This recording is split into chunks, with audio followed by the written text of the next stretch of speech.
క్రీస్తు ప్రభునందు ప్రియమైన సహోదరి సహోదరులారా, ఈ రోజున మీ అందరికీ ఒక ప్రత్యేకమైనటువంటి సంఘటనని చూపించబోతూ ఉన్నాను. ఇక్కడ మీరు ఈ దేవాలయంలో ఒక టోపీ, స్టోల్ మరియు సిలువను చూస్తూ ఉన్నారు. ఇక్కడ క్రింద భాగంలో బంతి పూలు లాంటి ఫ్లవర్స్తో డెకరేషన్, ఒక క్యాండిల్ మీరు ఇక్కడ చూస్తూ ఉన్నారు. ఈనాటి ప్రత్యేకత ఏంటి అంటే, మా విచారణ దేవాలయంలో ఈ రోజున మొదటి ప్రపంచ యుద్ధము మరియు రెండవ ప్రపంచ యుద్ధము, ఆ యొక్క యుద్ధంలో మరణించినటువంటి సైనికులు అందరి కొరకు మేము ప్రార్థన చేసి ఉన్నాము. అనేక మంది యవ్వన ప్రాయంలో 20 సంవత్సరాలు, 18 సంవత్సరాలు, 19 సంవత్సరాల వయసులో మరణించి ఉన్నారు.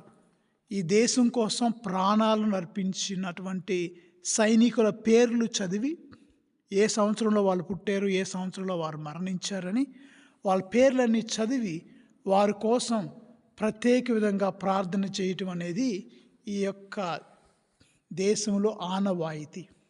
అదేవిధంగా ప్రార్థన అయిన తర్వాత వీళ్ళందరూ క్రీగర్ డెంక్మాల్ అంటారు. అంటే ఒక మెమోరియల్ ప్లేస్ లాగా ఒక స్తూపం, మనకి అమరవీరుల స్తూపం అని ఎలా ఉంటుందో అమరవీరుల స్తూపం, అలాగే రెండవ ప్రపంచ యుద్ధంలో, ఒకటో ప్రపంచ యుద్ధంలో చనిపోయిన వారందరికీ ఒక స్తూపం ఒకటి ఏర్పరిచారు. అక్కడ చిన్న ప్రార్థన చేసి, తీర్థం చల్లి, ధూపం కూడా వేసి వాళ్ళందరూ పరలోకంలో మోక్ష భాగ్యం చేరాలని ఈ దేశంలో ఇటువంటి ఆనవాయితీ ఉంది. మీ అందరికీ ఇది చూపించాలన్న ఉద్దేశంతో నేను ఒక చిన్న వీడియో చేస్తూ ఉన్నాను.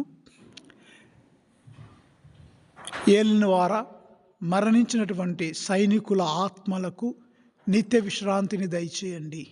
నిత్య ప్రకాశం వారు ప్రకాశింతురుగాక, వారి ఆత్మ సమాధానమందు విశ్రమింతురుగాక. ఆమెన్. దేవుడు మిమ్ములను, మీ కుటుంబాలను దీవించి కాచి కాపాడుదురుగాక. ఆమెన్.